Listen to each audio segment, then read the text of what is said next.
Today in the Chairman's Corner, the start of a new school year means renewed emphasis on academic achievement. What are the challenges those students and educators face as they strive for that goal? That's one of several issues we'll bring up with a man in charge of Fulton County Schools, Superintendent Dr. Robert Avossa. The Chairman's Corner begins right now.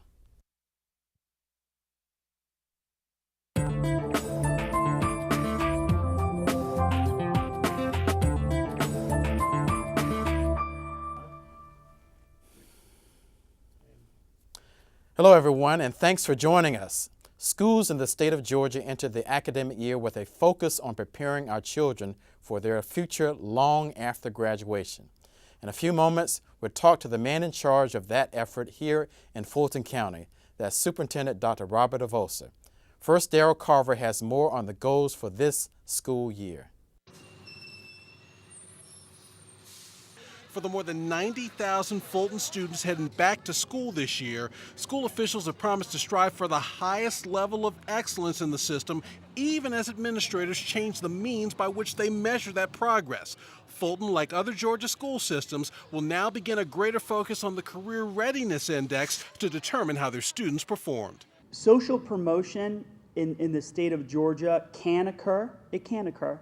But what I will tell you is the assessments that our kids face today, whether you like testing or not, and we have 1,000 opinions on that, guarantee that you're not going to make it through high school without knowing how to read, write, and do math at a certain level. There are assessments that must be taken at every level in 9th, 10th, 11th, and 12th to ensure that that doesn't happen. Superintendent Robert Avossa says the system maintains a commitment to helping all of its students beyond their years in the classroom. He says the decisions made now about their education will have a lasting impact on where they're headed in life, adding that education is key in whatever they hope to achieve in the future. Just getting to the high school diploma is going to be a difference between poverty and no poverty, right? There's all kinds of work that's been done around that. And these facts are interesting, the graphs are interesting, but I want you to think about faces. I don't want you to think about the statistics, because the reality is we see this every single day. For the Chairman's Corner, I'm Darryl Carver. Thank you, Darryl. When we come back, we hear from Dr. Robert Avossa with more on the state of our schools. Stay with us.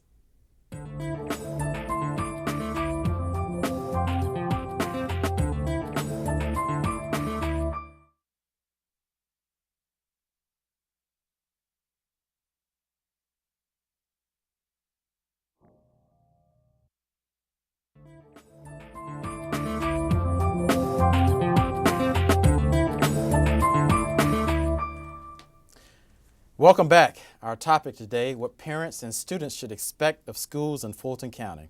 Our guest is Fulton County School Superintendent Dr. Robert Avossa, who's entering his 4th school year at the helm in Fulton County. Welcome to the show, Dr. Avossa. Thank you for having me. It's a pleasure. Well, we got quite a few questions to ask you. Looking forward to hearing your wonderful insights about the school system. So the first question is, we've heard a lot about the Career Readiness Index. What exactly is that, and how does it impact students? So in Fulton County, we set 3 audacious goals. We wanted to make sure we were graduating 90% of our students, that 85% of our kids had the right SAT scores to get into college, and that on the career side, that our kids were ready to go to work or start a technical degree if they chose not to go right into a 4-year university. And I think that's very different than a lot of school systems. We think it's important that our kids have an opportunity to move into the world of work while continuing their education. So working is certainly important, but obviously to be able to get a state of readiness, you have to have certain degree of academic achievement. So we're early in the school year. Speak a little bit about what parents should do to make sure their sons and daughters do well academically in the school system. Well, we're off to a great start. I think the first few weeks of school are always about making sure that we've got all the resources kids need to get started. Class schedules are set, textbooks and materials. But now the routines need to really start kicking in. And of course, the teachers at school create an environment that's structured, that those routines lead to good academic outcomes for kids.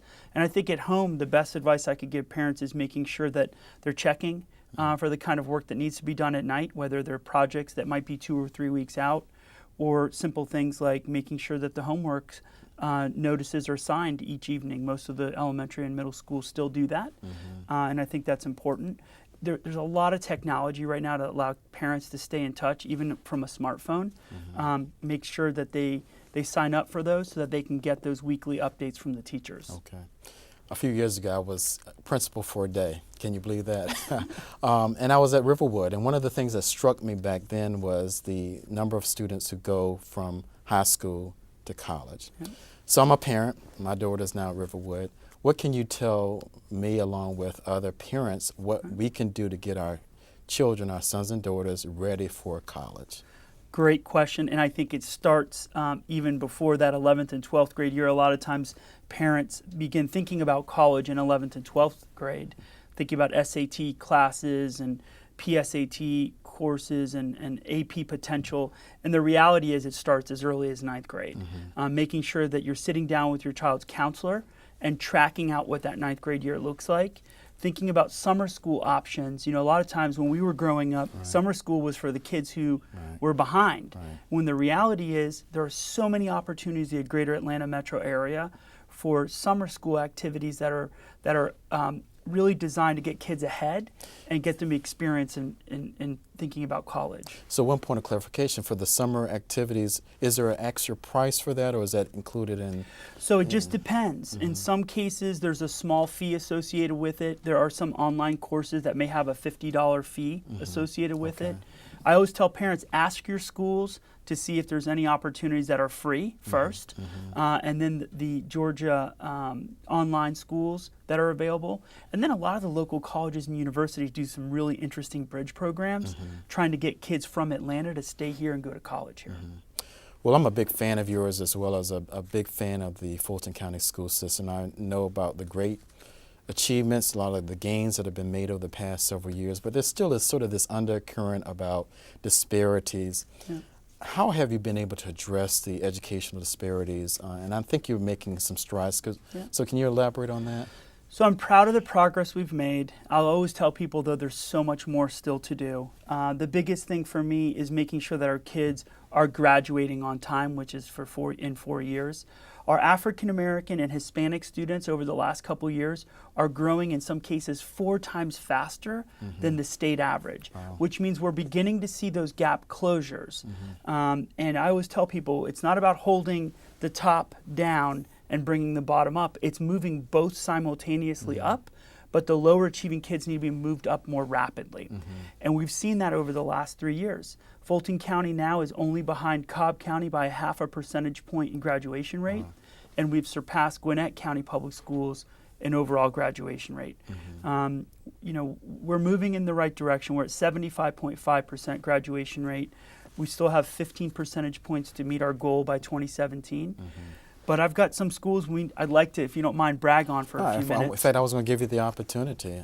I think about you know, Westlake High School in South Fulton that has gone from the mid-60s, about 65% graduation rate, to past year at 78%. Very proud of their efforts. Roswell High School in North Fulton, which was about 68% graduation rate. This last year, 86.5% graduation rate. Langston Hughes, another one that's made a big stride. You know, and for the first time in a few years, we've got 3 South County high schools that are outperforming 2 North Fulton County high schools. So those achievement gap closures are important to the whole community. It's a signal that we're moving in the right direction. So what role, I mean, again, I want to hit this parents theme because I'm a parent, and sometimes parents have a tendency to get more involved in extracurricular sports as opposed to PTAs, et cetera. So what can parents do to really play a role, particularly in some of these underachieving schools, to further minimize or narrow the achievement gap? First, I think first and foremost, we have to think about the time that our kids spend outside of the classroom. Are they doing things like learning a second language or picking up a sport that they traditionally may not have been accustomed to playing? So for me and my family, I always make sure my kids get an opportunity to play sports they typically don't play, that they're in foreign languages, that we've got good communication with our teachers, and we set an expectation about what we want our kids to know and be able to do. And you know, fuss when there's something wrong at the school. I tell parents all the time, you know, if you don't feel like your teacher's challenging your child, you need to let the principal know that they're not being challenged enough. We've got a model in our district called continuous achievement that lets kids progress at their own pace. And if you feel like your kid needs more of a challenging environment, you need to talk about that with the teacher. Great advice. When I met you 4 years ago when you came from Charlotte, Mecklenburg, you talked about technology. So over the past 4 years, anything in particular about technology, cutting edge things that have been implemented in the school system? This is one of the areas I am absolutely the most proud of. As you know, we've got a 1-cent sales tax. We call it the educational splost. Right. And those dollars for the first time in Fulton have been flowing into technology. By this December, we'll have upwards of 20,000 students with a device that's been provided to them from the school system. We're looking at an individual device for kids from 6th through 12th grade. We've invested so heavily on what happens behind the black curtain with the data infrastructure and the technology that we needed to keep our data safe. That's all done now, and it's taken a couple years. And now we're moving into investing those technologies in the classroom. So for the 20,000, I mean, is it certain schools that have been identified? Is it certain grade levels? Yep. So what we're doing is we're taking our time with this. We're not leading with an individual solution. We're doing a readiness indicator, and we've got schools, about 4 or 5 schools in each section of the school district, southeast, southwest, central, northeast, and northwest, so that those resources are being provided slowly over time in an equitable fashion. And we think that's the right solution. And we're just testing those hypotheses, and we're seeing that it gets kids more engaged, they're more excited about the learning, and of course, at the end of the day, it's about outcomes, making sure that they're learning. Well, Dr. Avossa, you're doing a great job, and I commend you for all the great work that you and your team are doing. And again, I can speak as a first-person witness. My daughter is a student there, and I'm very pleased with the education that she's had. So thanks so much for what you're doing. When we come back, we'll hear more from the school superintendent, Dr. Robert Avossa. Stay with us.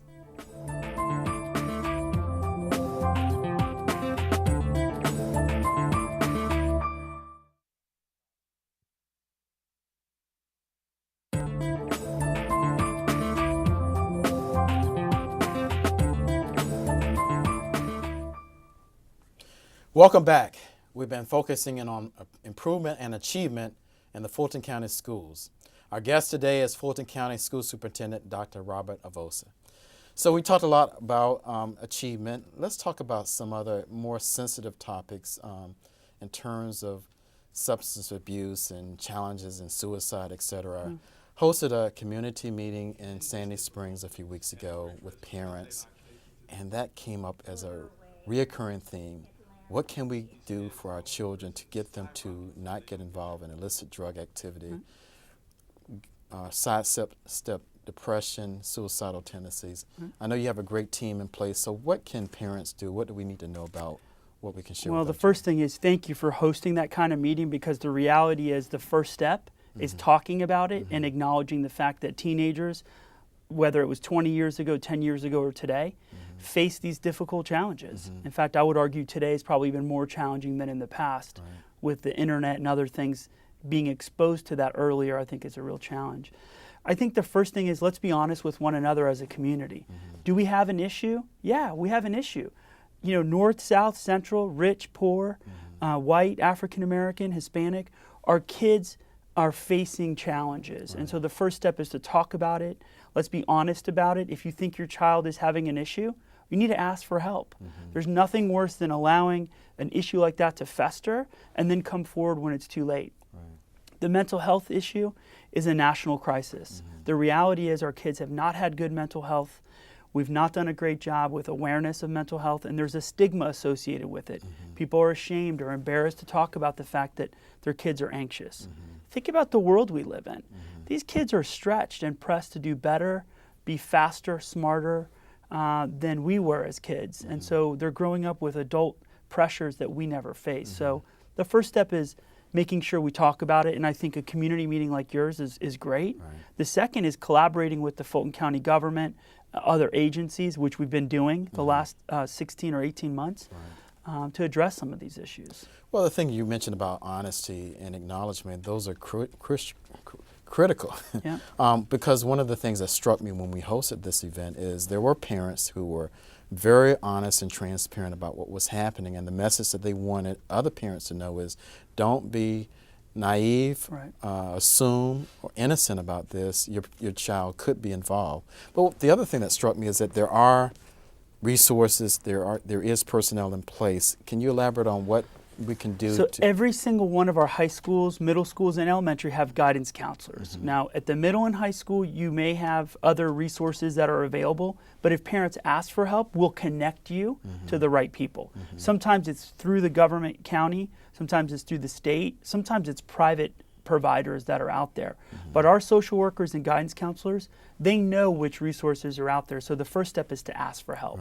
Right. Yeah. So we're still early in the school year. So how are things going in general, the school system so far this year? Listen, when you've picked great principals work hard and pick and grow great staff members, their teachers, their custodial staff. It's like running a small business. And what we're seeing in Fulton County is those hard decisions we made early are paying off, where our principals now in their second and third year are really starting to garner the kind of community support and the outcomes for kids. So we've had a great start in 21 years of education. I would chalk this school year start up against any I've ever seen in my 21 years. And I think it's because we have great people, dedicated parents, and kids coming to school ready to learn. I went to your State of the School address, I think last year, and you set some very ambitious goals in terms of graduation and educational outcomes. So what, among all the things you've put out there, what's your biggest priority for this year? Our biggest priority for this year is expanding our career and technical education opportunities. What I heard loud and clear across this district, and I've met with 7,500 teachers and tens of thousands of parents over the last 12 calendar months, and what I heard loud and clear is they want more options for their kids. They've got a son or daughter in 10th and 11th grade who may not go right off to college, but they want them to leave with some sort of skill they could start work and make a good base salary. And so that's our top priority this year. In fact, next month, our Board of Education will get a great update on what we're doing in career and technical ed. So we can't expect you as the superintendent. You may be Superman in some cases, but you can't do everything by yourself. So what can policymakers, those on the county level, those on the state level, or those on the municipal level do to support the work of the school system? Because it's terribly important in our communities. It is, and from my vantage point, I have great opportunity to work with 13 cities and a Fulton County government who care deeply about public ed. I think the first step is always to put politics aside and say what's best for kids, and I enjoy that opportunity here in our Fulton County government and all the municipalities that we work with. When educators like myself and others come forward with ideas, the best way for us to work together is to do so in a nonpartisan way, in a way that puts kids first. And I think that's one of the reasons why you're starting to see great progress in our school system. And I think it'll also help us move state policy, which I think is real critical as well. You mentioned earlier how we're faring with Gwinnett and Cobb. So are we the number one school system yet, or are we? So we're getting close. I'll tell you, with SAT scores, we went from number 8 to number 5. And now we're in second place for the highest SAT in the whole state of Georgia. There's only one school district that's outperforming us. That's Forsyth County. And they don't have we have almost 50% poverty. We're a majority minority district. And so some of the challenges you usually see with English language learners, they're not holding us back. We're number 2. And hopefully next year, when you ask me back to give an update, I'll be able to share that we've moved up a notch. But for now, it's about the kids, and we're moving in the right direction. So quickly, in terms of the number of the enrollment, how large is the Fulton County school system with the other systems in the state? So we're the 4th largest school system in the state of Georgia. We believe by the next week we'll probably have about 96,500 students. We continue to grow north, south, and in Sandy Springs. Our enrollment generally is spread out nicely across the whole district. So I have another question that I think is really specific to South Fulton. There's a lot of conversation in South Fulton about annexation to the city of Atlanta or incorporating as a city. Any latest about what happens for those communities who are currently in unincorporated who may be annexed into the city? Like even myself, does that mean that my child has to now go to Atlanta Public School System? This is a very complicated topic, and it's a topic that's also a heated topic because you have people on both sides of that issue. For now, those are going to be discussions that will have to occur between people who have a little bit of a higher pay grade than me that make those decisions. And I think some of them, quite frankly, will be challenged legally because, as I understand it, if you live in unincorporated Fulton County or any of the municipalities that are part of Fulton County school system, you can go to those schools. Right. I'm not aware of any other arrangements that other districts have, and I think it's probably going to be a discussion that will have to be addressed in the legal courts. Well, again, Dr. Avossa, been great. Thank you so much for sharing your wonderful insights, but more importantly, thank you for the great work that you're doing for the school system. As a parent, as an advocate, I certainly have seen progress, and we all are benefiting from your wonderful leadership. When we come back, we'll tell you how you can get involved in the conversation and how you can get involved by getting in touch with the Chairman's Corner. We'll be right back.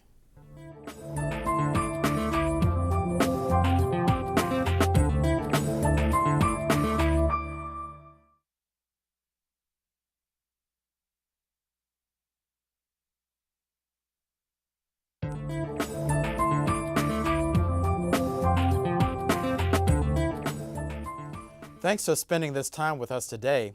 We want to know what you think about today's topic and what you'd like to hear about on other shows. Here's how you can reach us here in the Chairman's Corner. We're just an email or phone call away.